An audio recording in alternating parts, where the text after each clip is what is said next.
Breaking news now, top government sources have revealed that Trudeau was diplomatically given all due protocols and was cleared at the top level from the PMO. This is the pitch that's coming in from top government sources saying that it is Trudeau who is responsible for diplomatic ties taking such a nosedive. Now, government sources reveal that Trudeau was sidelined at home and was under pressure due to various domestic factors. So that's the piece of breaking news that's coming in, where when it comes to Trudeau's position back home, where he is in a coalition government with the NDP, which is a pro-Khalistani party, he is facing that pressure from Khalistani elements back home in Canada. So let's decode for you what top government sources have told CNN News 18, ladies and gentlemen, when it comes to the entire diplomatic tussle that is taking place between India and Canada. This is what top government sources have told CNN News 18. Trudeau was given all due protocols in India during the G20 summit when he had those talks with Prime Minister Modi. Remember, Prime Minister Modi also raised the issue of the rise of Khalistani separatists on Canadian soil. Now, top government sources are also telling CNN News 18 that protocols were cleared at the highest level, which is the Prime Minister's office.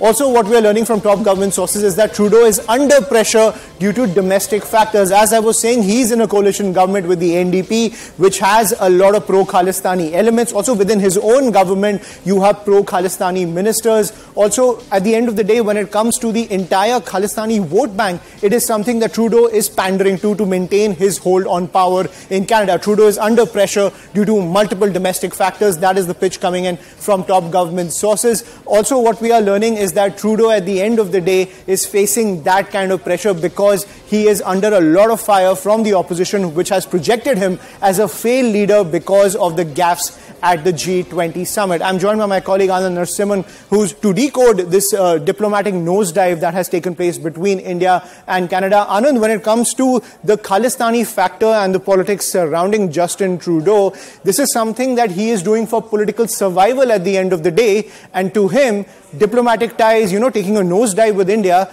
is just, collateral damage. It's not even collateral damage, it's a desperate attempt. Many believe that he's actually stepped on the axe. The others believe that he's committed political harakiri, and this is nothing short of just calling to account your own time on the chair. But more importantly, as Justin Trudeau arrived at the G20, he was facing tremendous pressure back home. The opposition was paying for him. Things in Canada were spiraling out of control at various levels. Inflation is at an all-time high. The opposition has been asking on a lot of undelivered promises. The management post-COVID under Justin Trudeau, him having to call emergency with the protests. There is a lot of simmering issues across the board which Canadians are raising with Justin Trudeau repeatedly. As far as treatment of Justin Trudeau is concerned, when he came for the G20 summit, well, Bharat gave all leaders top priority, top facilities, and also all protocol was followed for all the G20 leaders or all the invitees who came here, especially the state heads. In fact, there are many who were wowed by the kind of red carpet welcome that they were accorded, Justin Trudeau included. In fact, when his plane developed a technical snag, there was a lot of orchestration. There was dissonance when he went back because of the embarrassment it caused, and the fact that he had to spend nearly 48 hours on Indian soil at a time when the Khalistani factions were active in Canada was further embarrassment. That was not India's fault. It was a technical snag. Fact of the matter is we are given to understand, and our group editor security, Manoj Gupta, getting us these details, that India actually offered him a special plane, a chartered plane, a special plane to ferry him back to Toronto, and he refused. He said he will sit back and wait. Yes, he did not have any other diplomatic meetings, nor did India encourage any further meetings with him. Thereby, he was given the cold shoulder. But he was the one, and his team was the one that refused a special flight back when his own aircraft developed a technical snag.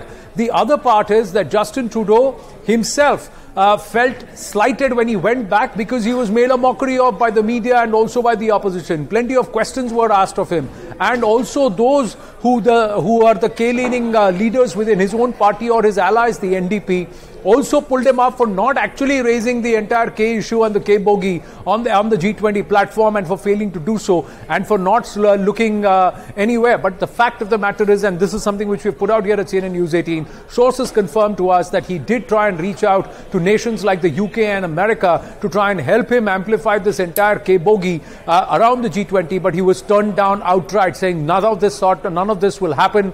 And that's why perhaps, and also the messaging that went from the Prime Minister Narendra Narendra Modi when he met him on the pull aside that Canada originated K terror and K vandalism should stop, must stop, and this should they have to put a lid on it. And this is something that the NSA, Ajit Doval, had also communicated to the Canadian NSA last month. In the run-up to the G20 when the Canadian NSA had visited Bharat. So these are all aspects. So there is a spin that's being given by the K factions that Trudeau was insulted, he was not treated fairly, etc. All that is rubbish. We treated him as a guest, as we treated all guests. We gave him all priority and even offered him a plane back. He's the one who refused. So they need to ask Trudeau why he did that. Right, but Anand, when it comes to politics within Canada, do you see this entire pandering to the K lobby a very Trudeau-specific problem, or do you think that are Khalistanis so entrenched into the political system that even if he loses the next election and the Conservatives come to power, they themselves will be pandering to the same lobby? The next election is 2 years ahead, 2 years away. But either side of the alley, the K factions are well entrenched because they have been entrenched ever since 1985 and before that. If evidences can be removed and there was no reaction or intelligence inputs given by Bharat at that time that this could happen, this tragedy could happen, averted, was ignored. And thereafter there was full attempt, all attempts to try and brush it under the carpet. And the CSIS is allegedly involved in erasing solid audio recordings and data that pointed to that tragedy of IC-182, then you know it's a long-drawn problem. Those elements for the last 2.5, 3 decades have been embedded there. They have slowly also entrenched themselves into the political system. There is a political party now. There are leaders across the aisle who are now with these K sympathizers and these people who have these K antecedents and who also have been cultivated and slowly being developed and co-opted by the ISI to try and push their K2 agenda. And this is all happening from Canada. The other aspect is this entire immigration business. So the Canadian laws have also been used very smartly by these immigration business runners to say that let's call for political asylum and try and amplify this entire menace and portray as if Sikhs are being poorly treated back in India.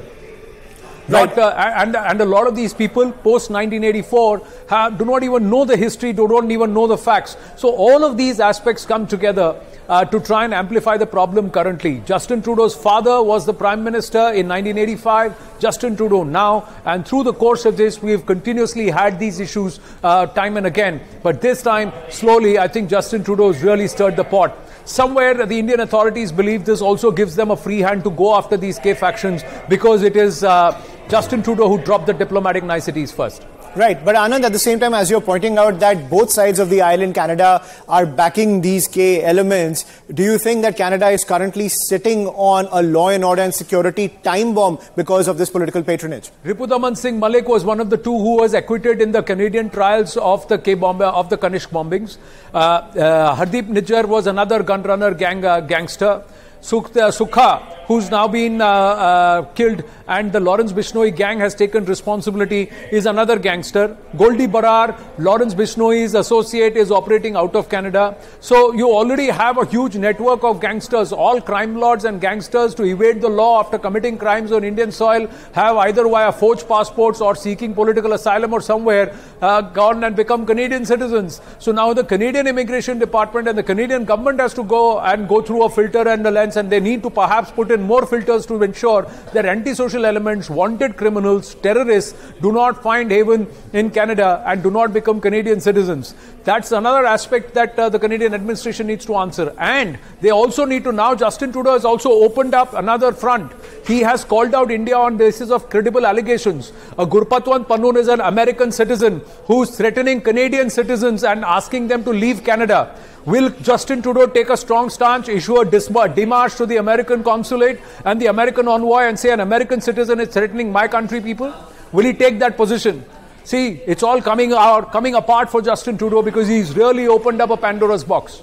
Right, but he's bound by political chains, and the question remains that if he loses the next elections, will that case stranglehold go away? Because as Anand is pointing out, it's well entrenched into the Canadian political